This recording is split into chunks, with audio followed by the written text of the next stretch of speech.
Did you know that Bungie, the developers of Halo, did a gun fu game inspired by Ghost in the Shell? I sure didn't, but it sounds awesome! And it was even ported to the PS2 by Rockstar. And if you look up the game, across the internet everyone is praising the game, calling it a masterpiece. So I had to check that out myself because it sure sounds promising. I mean, Bungie is known to make very good video games, but with Oni, do they have another masterpiece in their long list of bangers?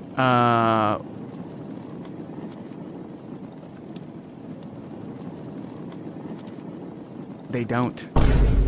We are getting introduced to the hero of this game in an action-packed animated opening. Well, unless you play the game on the PS2, because it'll open up with you getting beaten up on the Rockstar logo. Which I guess is just the regular Rockstar employee experience.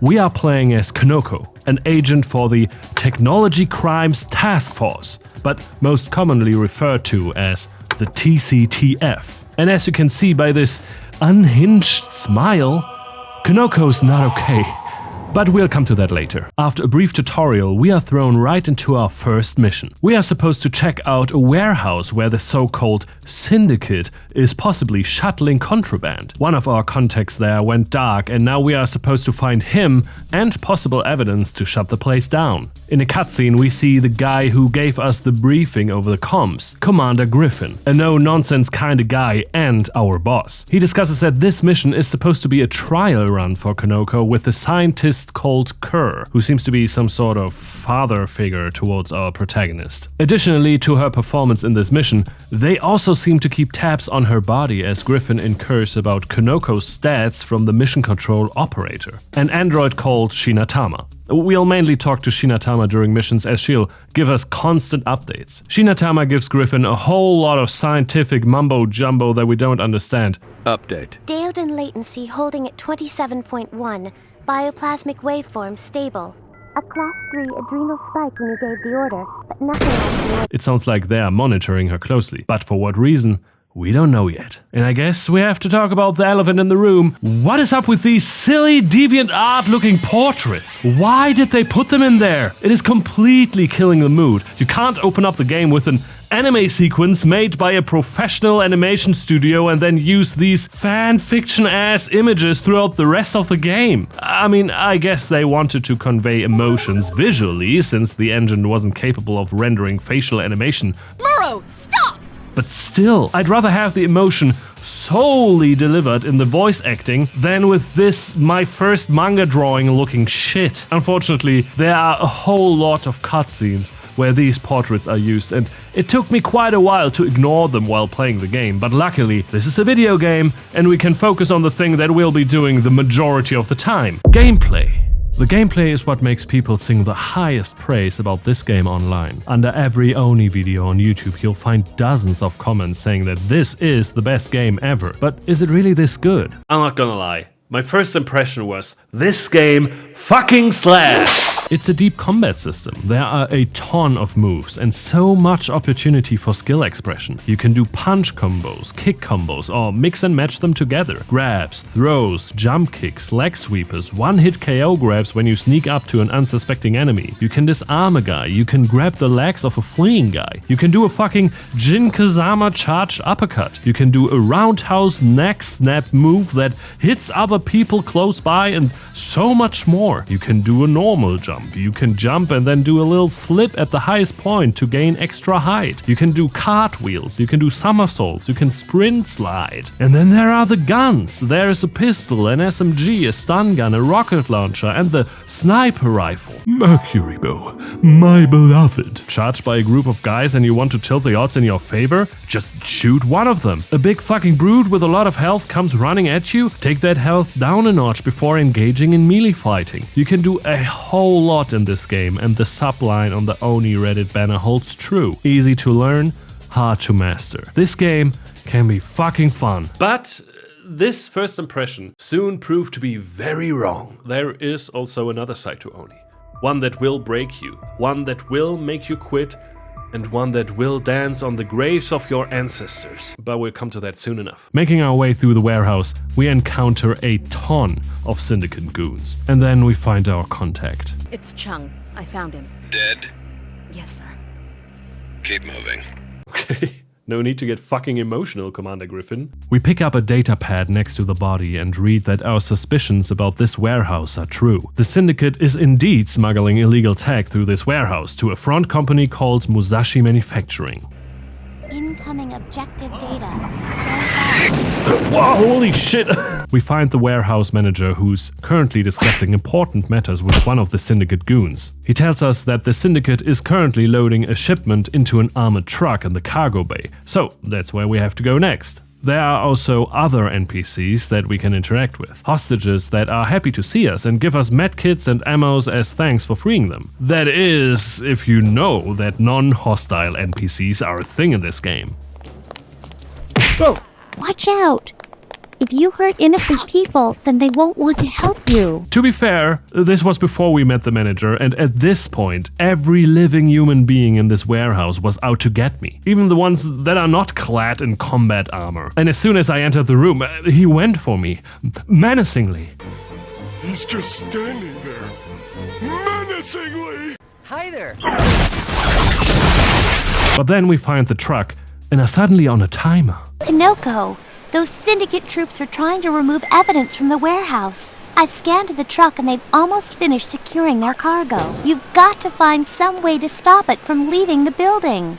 Well, it turns out, Konoko solves her problem with grace and subtlety. Thanks to the datapad, we know that the Syndicate uses a front company for their illegal operations. That's where we are heading next right now. Squaring up at the reception, Konoko shows us that she is not only delicate in her problem solving, but also a skilled rhetoric diplomat. Good afternoon and welcome to the Musashi Heavy Manufacturing Concern. How can I be of service? Good afternoon, ma'am. I'm Agent Thors. We are with the TCTF, and we hereby order you to cease and desist all operations. We have reason to suspect that this facility is involved in the manufacture of illegal technology. Of course, officer. I'm sure I can get someone to help you. Oh shit!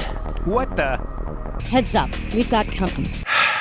Konoko, buddy, what did you think would happen if you declare your raid at the reception of this criminal organization that has already left you with the warehouse full of bodies? And all you brought were these two guys! With the benefits of the element of surprise thoroughly ignored, we make our way further into the company. And as we hand out free knuckle sandwiches to the employees, we see two guys in a cutscene. One is the most fucked up freak known to mankind.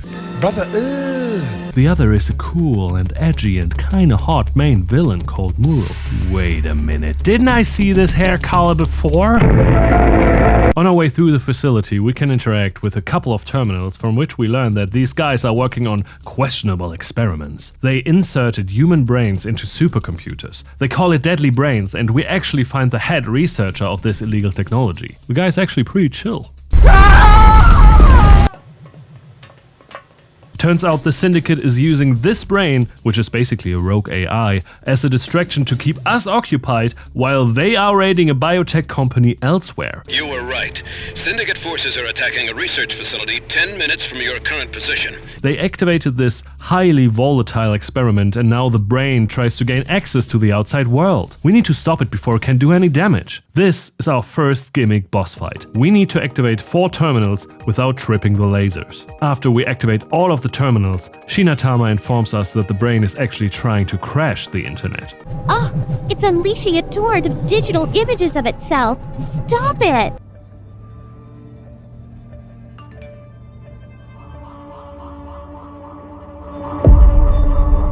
Oh, for fuck's sake. After we interact with the consoles a second time, we deactivate its core logic, with devastating consequences. You must have decoupled its core logic on that final pass. The brain tells me it will irradiate everything within a 50-block radius unless we meet the following demands. It wants paint. Okay, we need to turn this shit poster off. thankfully, after we activate all 4 terminals for a 3rd time, it shuts down and we see Konoko leaving the building as we hear Commander Griffin and Kerr argue about how stable Konoko is. I love that we see Konoko running out of the entrance in this cutscene, right in front of a remaining guard that patrols the lobby. Konoko is racing to the currently raided biotech facility where the hideous freak awaits us. He wants to stop us from entering, and the second boss fight back-to-back ensues. This time, there aren't any gimmicks. It's just a one-on-one, and we have to punch him a whole bunch until his health runs out. He has this gigantic laser cannon that needs to charge up, but if you circle around the pillars in the area, it'll render the gun useless. He will try to recover health, but you can interrupt this by constantly pepper him with a hail of punches and kicks. What you can also do is disarm him and then grab the laser cannon for yourself, which makes the fight actually very easy. You're strong, but this isn't over. I have to go now. My planet needs me. Entering the building, Shinatama informs us that the Syndicate has put the whole biotech lab on lockdown, and we need to go to a tower on the rooftop to undo that. So we fight all the way through the whole facility and meet a new enemy in the tower. Defeating him triggers a legitimately funny cutscene. We're under fire out here. The house is pinned down. I think the shooters are messing you all with fire. Can you bring us up? We're taking casualties down here. I'll see what I can do. Too late. I just triggered my detonation harness. In 5 seconds, you and I will both be dead. The entire tower will be vaporized.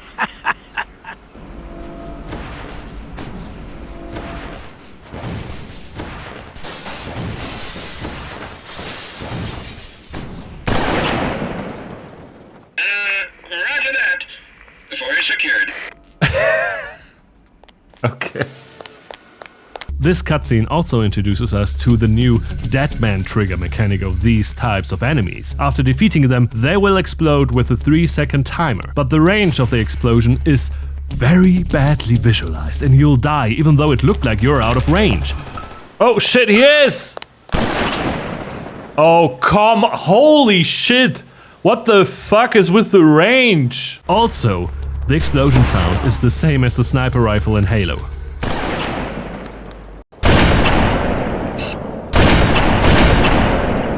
Eventually, we'll make it to a large room with pools of green liquid as we get a mission objective update. Muro and his men are loading their stolen technology on the rare loading dock. Find them and stop them. Don't fall into the vats.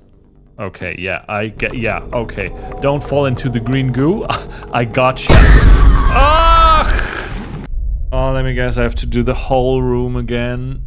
Oh, come on, this whole thing. Oh. You will soon notice that you can't manually save in this game. You are solely reliant on the checkpoints that the game throws at you. Problem is that they are so far away from each other that when you die, you will often lose like 15 to 30 minutes of progress, which is insane. And then they want you to do this jumping puzzle in the world's safest working place with finicky controls and an instant death if you mess up. But luckily you can skip this whole jumping puzzle by going back up and drop down between the catwalk and the wall. But just as we are about to close the distance to the bad guys, they drive away and try to flee by hijacking a plane. So we make our way to the airport. When we arrive, the situation at the airport is already majorly fucked up. With this level, Oni starts to show its ugly side, which will unfortunately dominate the rest of the game. I mean, we already had a brief taste of the floaty controls, especially in the dexterity puzzles, and we suffered the consequences of the straight up bad checkpoint system, but all of the problems will culminate in this very level. The airport consists of many large rooms and open areas that oftentimes have elevated platforms in them that don't offer any meaningful cover. And there are a lot of enemies. If you can fight them one-on-one, it's manageable. The problem is that enemies can literally spot you from any distance. They didn't give enemy detection any distance restriction, meaning as long as you walk in their line of sight, they will spot you, no matter how far away they are, and even if you can't see them, like in this level later on, where a guy spots me and starts shooting from behind the draw distance. In close quarter levels, it wouldn't be so bad, because the sidelines are obstructed by rooms and you can pull single enemies towards you. But here you have a level with open areas, and without any ways to stay out of sight, you will have the attention of a million guys whenever you try to maneuver the room. That will most often result in you starting a fight with one guy, and then suddenly 2 other guys start running and gunning at you from a distance. And this leads to you being stun locked if you try to fight more than 2 guys at once. This will, of course, lead to you getting hurt a bunch, so you need to heal. And you do that with health kits or hypos that you can store and activate whenever you are low. If you had any! You see, some items are deliberately placed, but some, like most of the health packs, are dropped by chance, I think at least. Or maybe some enemies drop them always and some have a chance. I can't really tell, to be honest. And it doesn't really matter, because in some levels you are just flooded with hypos, and in other, like the airport, you are hanging on to dear life in desperate search for any life-giving juice. And talking of toxic environment, we need to go through this tunnel full of laser tripwires that will activate a deadly poison cloud when triggered. And additionally to the floaty controls that we already enjoyed, this time we also have a countdown before the door at the end closes. And every time you hit the tripwire, poisonous gas will slowly damage you until you activate the door countdown again. Needless to say, it's very hard to get through, let alone doing it unharmed. And right behind the tripwire tunnel wait 2 guys in a coverless room. One of them is even armed, and they will spot you immediately. And if you manage to get through there, you come out into this vast open area which is supposed to be a parking lot. You check your surroundings. No one seems to be here besides this one guy with a rocket launcher. Disarming him is not a problem, but suddenly you are getting shot from behind. Turns out there was a guy right next to the ramp, placed so that you can't see him if you stand on the ramp and sweep the area. You are once again fighting for your life against 2 enemies. Luckily, if enemies have weapons, they will start shooting at you immediately once they see you, even if they did not yet aim at you. You can see this first guy shoot the floor as he spotted me. This enemy quirk led to the hidden guy unload his gun on me from a distance, which worked in my favor because the SMG is only effective in close range. You see, enemies have only 1 clip to work with, meaning when they are out of bullets, they will try to take you down in a fistfight, a mechanic that I will abuse later on in the game. But enemies that find a gun lying around will pick it up, reload, and use it. And then this happens. Oh, come on. Sure!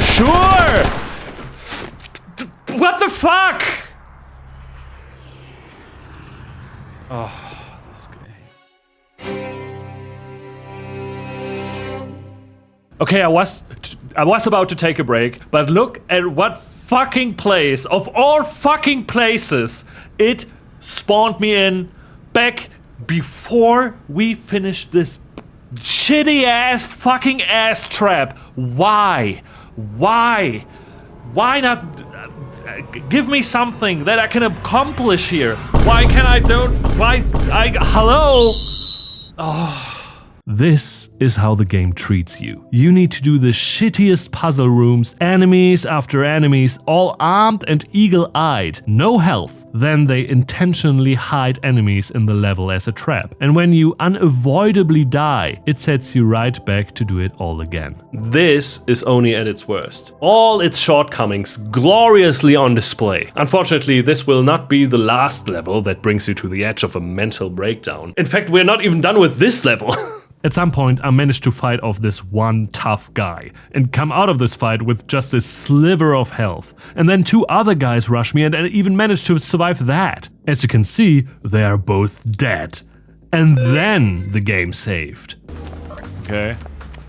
Game saved. I'm glad. But since I was basically a one-shot, I died. But no worries, right? It just saved the game, right? Well, yeah.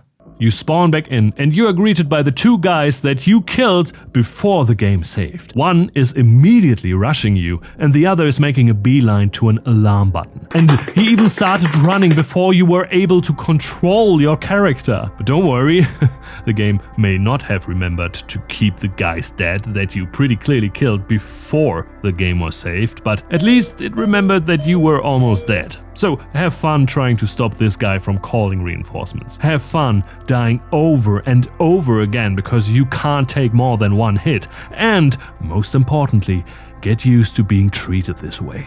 At least, we end the level, eventually, with Konoko putting a tracker on the plane with which Muro tries to flee.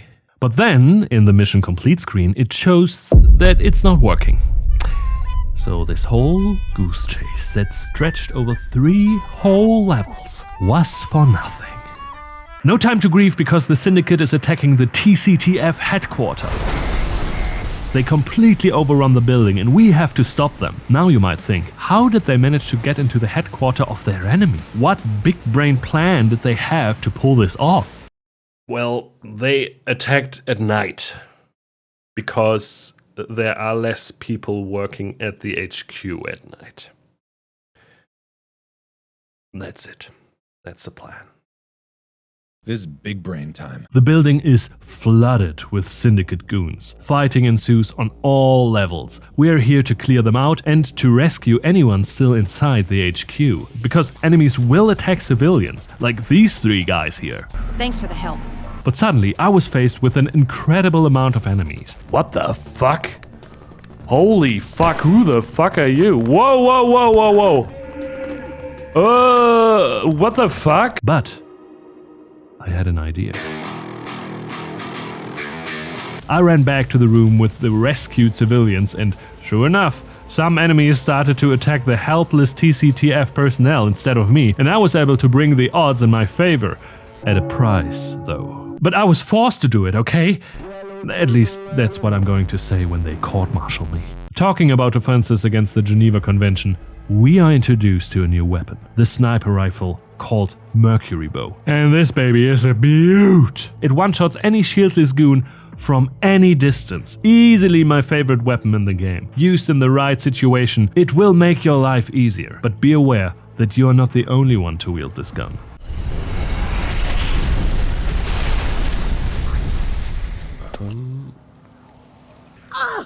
What? The fuck? Throughout the HQ, we find terminals where we learn that Shinatama, our mission control operator, is actually an android made to resemble a human as close as possible. Turns out they manufactured her with cell material of Konoko to establish a sister-like connection between them. And just on cue, just as we learn that we need to care about Shinatama, we find out why the Syndicate is attacking the HQ.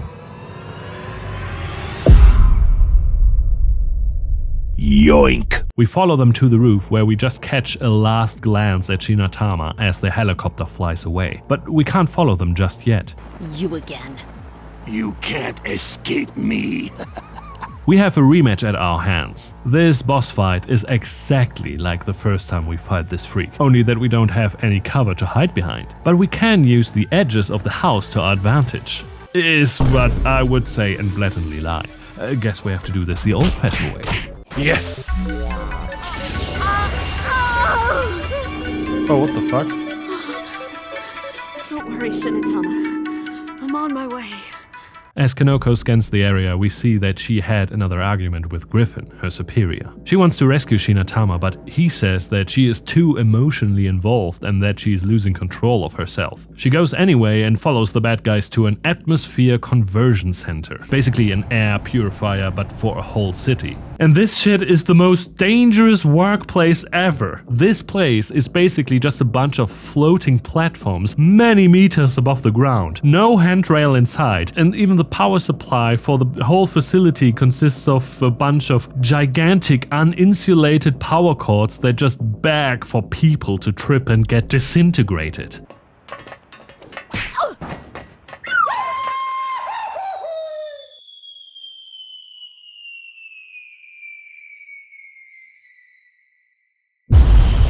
We find a badly wounded Shinatama connected to what I think are industrial-sized car batteries. What did they do to you? You're not who you think you are. What? You are my Hasegawa, your father. You're malfunctioning. Let me get you out of this chair. I am an SLD, An android programmed with your brain engrams. I have seen everything you have seen, felt everything you have felt. They used me to monitor the growth of the chrysalis inside you. I don't understand.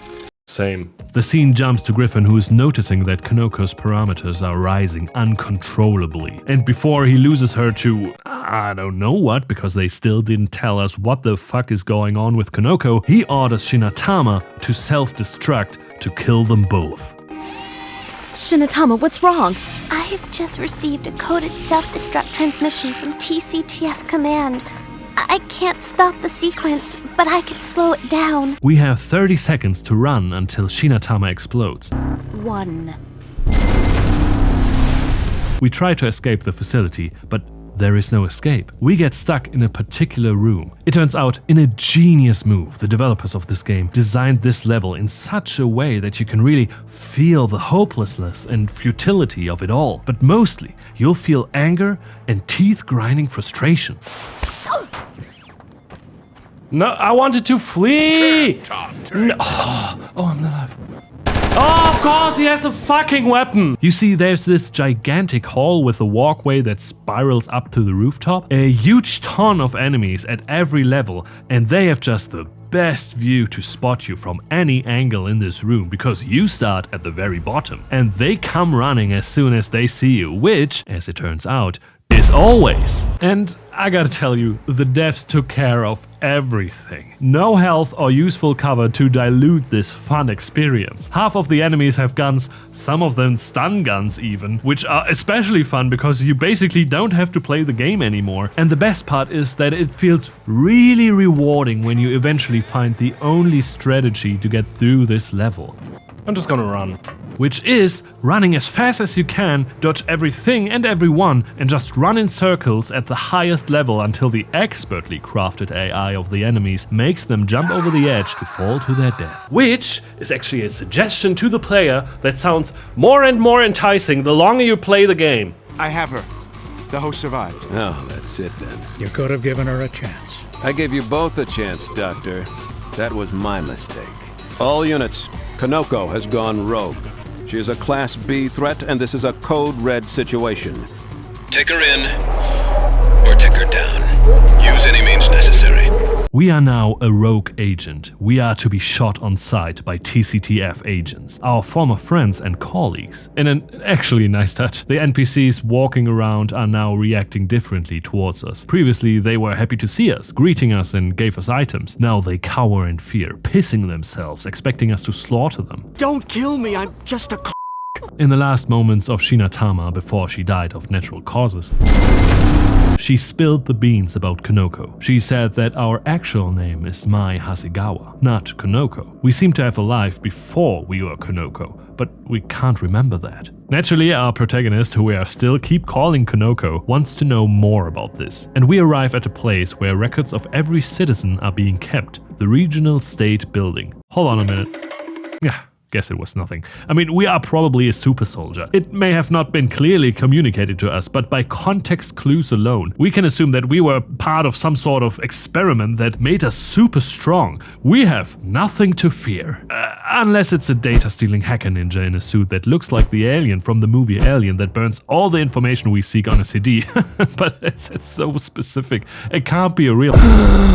We are following this guy from rooftop to rooftop, defeating every enemy along the way. And turns out, Muro sent this ninja to copy all the data on this CD, delete everything from the server, and then vanish. The question is, why does Muro want us to learn about our past? Well, we will never learn about it in this game. They just didn't answer this at all. Look, gang, a door. I wonder where it leads.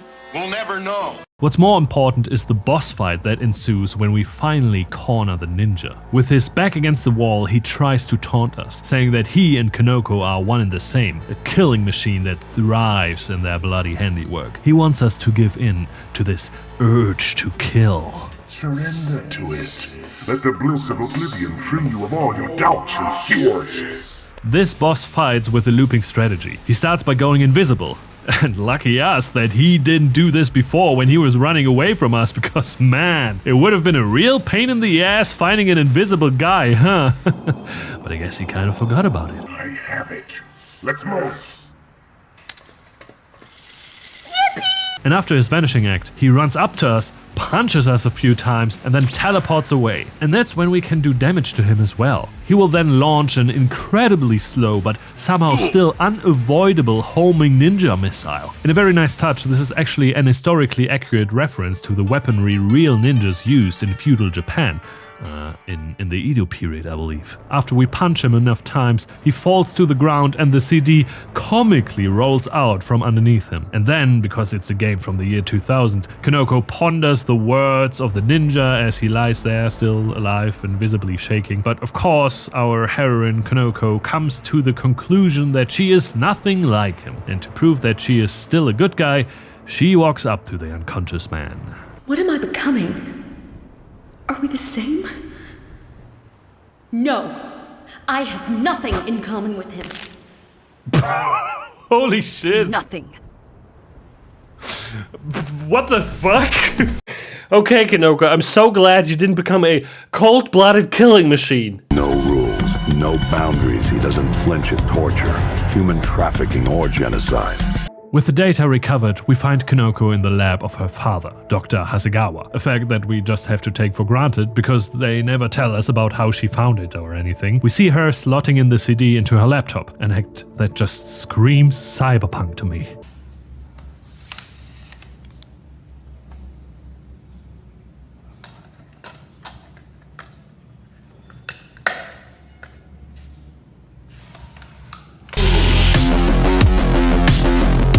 Turns out the CD was a video diary of her father, and he is about to tell us a whole lot of lore. He tells the story of how he met Konoko's mother and how she found her untimely end. He describes how he was a professor and the mother was a student of his and how he fell in love with her, which is actually kind of problematic.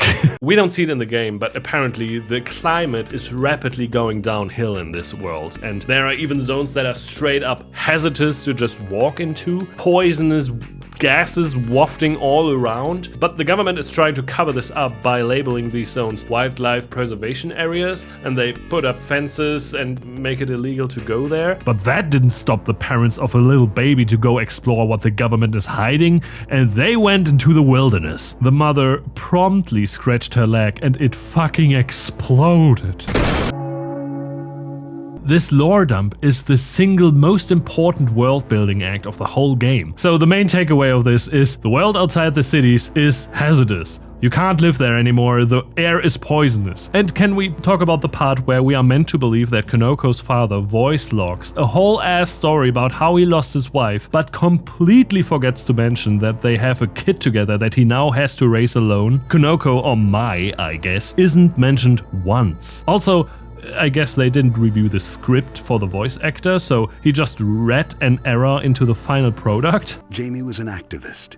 She knew government was concealing the facts about the environmental crisis. The final piece of information that we need to take away from this is that the brother of Konoko's mother is Kerr, making this guy our uncle. But before we can ponder on the implications, Muro shows up, and then Griffin, and then Shinatama floats through the room, and then we are stun-locked by a gang of tiny guys mixed in with some invisible dudes. There's literally nothing I can do. I mean, look at this. Look at this bullshit. Look at this fucking bullshit. But eventually we make it through the level after fighting a version of ourselves. Bitch! It was just a dream, guys! It was just a dream! Now that we know that Kerr is our uncle, we sneak into the facility where he is held as a prisoner, a so-called TCTF science prison. We find our uncle in an ominous chamber with a weird-looking contraption. Hello, Uncle. Get into the chair. Is this absolutely necessary? Yes. You've been out of contact since Shinatama was kidnapped, and I need to know what's going on inside you. Okay, I don't like this at all. It sounds like he's about to molest us. It's like family dinner at his place and we stumbled into his weird kinky sex dungeon and now he won't let us leave. And I gotta be honest, it really doesn't help that he looks and sounds like a registered sex offender.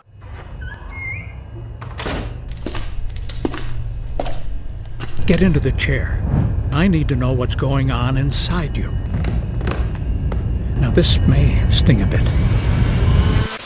If you've been touched that way, don't be ashamed. Tell someone you trust, like your... We are finally being told what's up with us and this whole organization and everything. So Kerr and Konoko's father have been working on a thing called the Chrysalis, with the goal to make humans adapt to the hostile and toxic atmosphere outside the, I guess, biodomes of the cities, which are apparently a thing, though we have never seen them. Basically, the Chrysalis makes you stronger and more resilient. But the two scientists couldn't get any legitimate funding for their project, so they turned to the Syndicate for help. With this funding, they were able to grow 2 prototypes. Then the Syndicate found out what they have been funding and raided the lab to get their hands on it. But Kerr escaped with one of the prototypes. Konoko's father was captured by the Syndicate with one prototype, but Kerr managed to escape with the other. Kerr went to the TCTF, but Griffin, being the hard-ass, by all means necessary kind of guy, forced Kerr to implant the prototype into a host body, because he assumed that the Syndicate did the same with their Chrysalis prototype. And I guess the only kid that was present was Konoko, although we don't know how they got a hold of her and why she was there. Shinatama was linked to Konoko in order to monitor the growth of the Chrysalis. Now, we'd only grown 2 prototypes based on the genetic codes of you and your brother. My brother? Muro. You gotta be kidding. But the Chrysalis is still developing and changing, and so is Konoko. We don't know what she will become in the end. Muro and his men, they're monsters. What am I? You are God's chosen princess, Konoko. Don't worry about it. You are one of the good guys. Suddenly, the door swings open, and one of the soldiers storms in. Target acquired. It's her. That's the cutest fucking thing I've ever seen in my entire life. Up to this point, Oni has hilariously failed to be fun. Apart from a few highlights, every level has been a pain to get through. And I've recorded countless moments where I just rage quitted. And this level is no exception. In fact, I had to use an exploit to even finish this game. After some time, after Kerr was shot, you find your way to another laser trap puzzle in a weirdly sloped room, only to get attacked midway through. No place to hide from the relentless barrage of grenades. Of course you're gonna die here. The game has been very stingy with medkits once again, and you are constantly on the verge of dying. If you didn't die by the automated turrets when tripping the lasers, you surely die by the hand of the attackers rushing the room. Oh, please. What? More? Oh, you can't. Oh! And where does it put you back once you died? That's right, all the way back when the guy shot Kerr. Okay, more. Oh, no. Goodbye.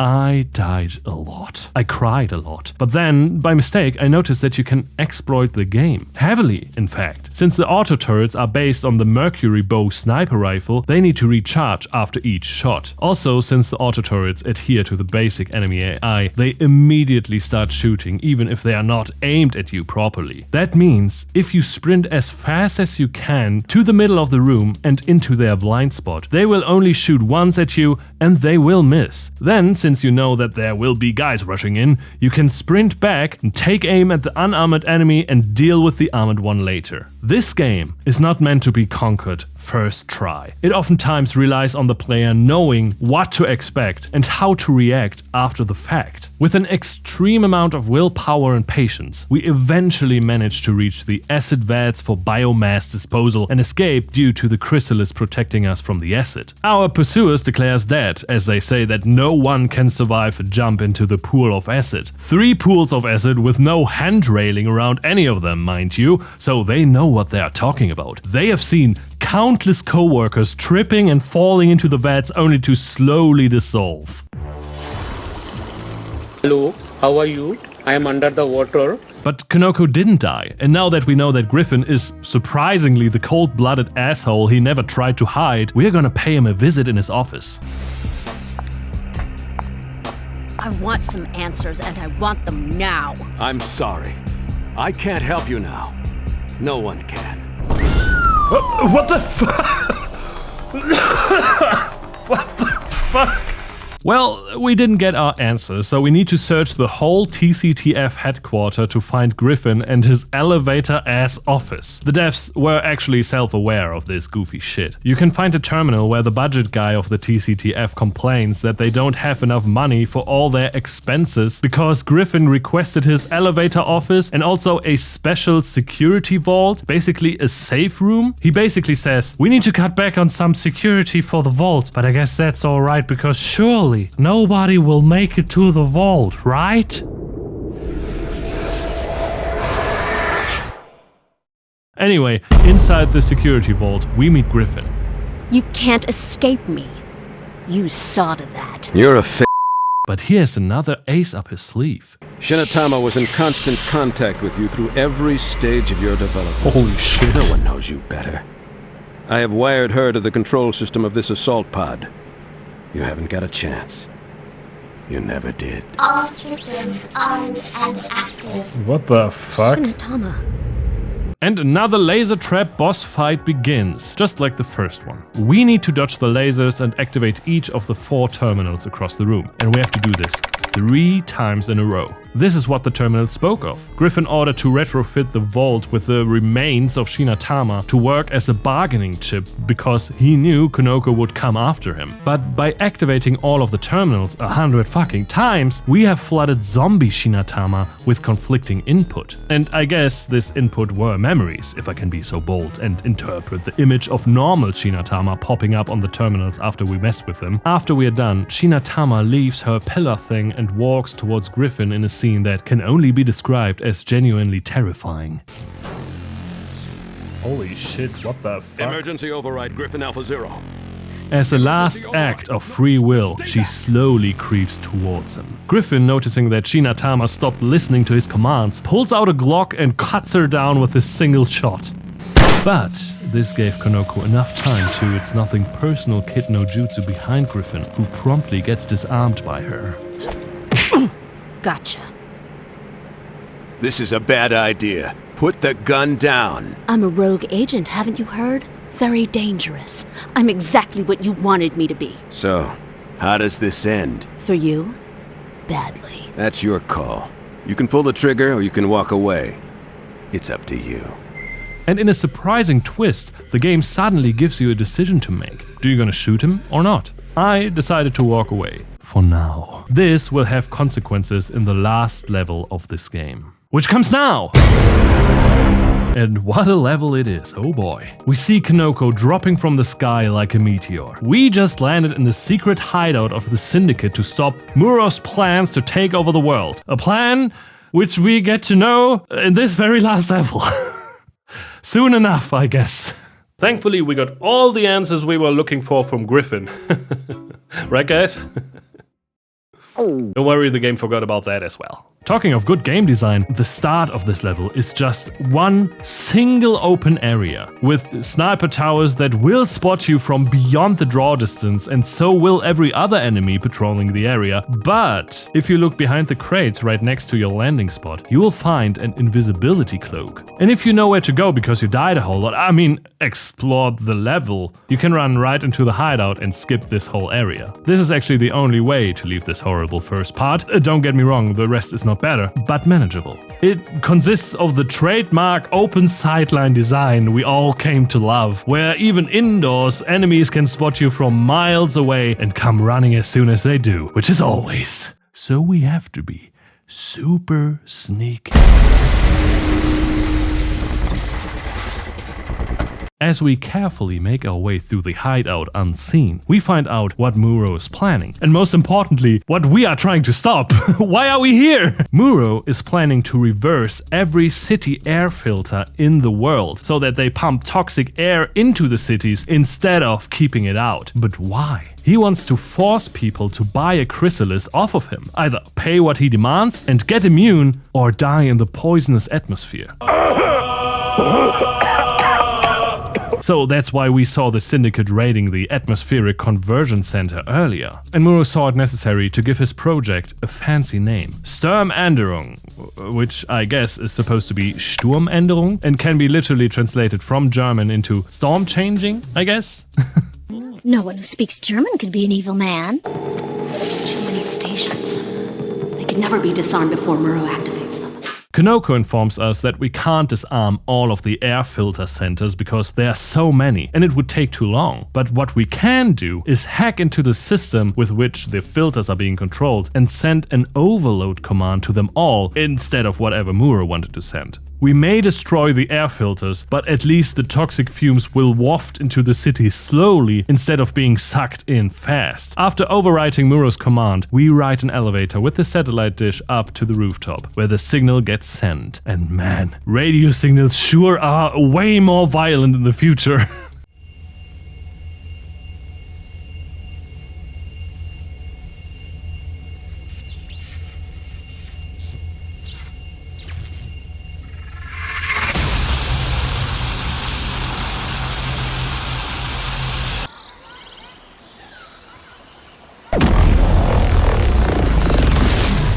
You were a fool to come here alone. She isn't alone. You're under arrest. This ends here and now.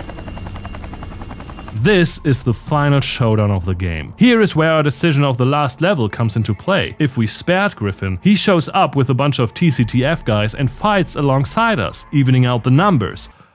For a time at least. You see, the developers thought it would be a good idea that Muro's goons respawn infinitely, but not our guys. They will all die eventually, leaving you alone with a very tough boss and 2 goons that can easily stunlock you. But what if we didn't spare Griffin? You can pull the trigger or you can... The final fight plays out differently, actually. Muro comes to face us alone, but he changed. And before our eyes, he evolves into the final form of the chrysalis. Glorious, isn't it? This is the future.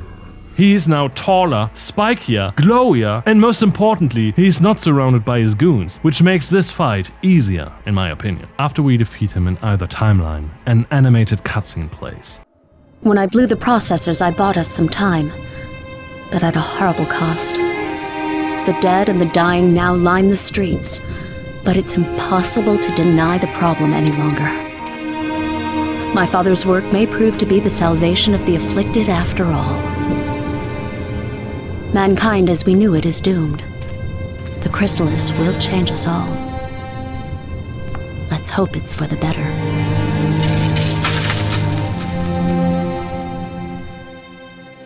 We may hindered Muro's plan to have the filters suck toxic air into the cities, but in order to do that, we had to destroy the filters, meaning the cities don't have clean air anymore. And the aftermath of this decision can be seen here. Now everyone has to get a chrysalis implanted, or die in the toxic atmosphere. And this is where the story will pick up in the second game, where all our remaining questions will be answered.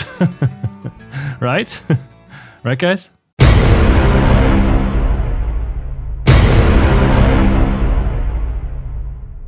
I gotta be honest, I can't recommend this game to anyone in good faith. I didn't enjoy playing this game. It was extremely frustrating and it shows its age at every corner. I appreciate that there's this core community that kept the game playable on modern machines, but I cannot share their enthusiasm about it. And additionally, I can't relate to the praising comments you can find all over the internet about this game. You have to ignore the wonky story, the cringy art style and the bad checkpoint system and dig really deep to find the gameplay which makes the game actually fun and cool.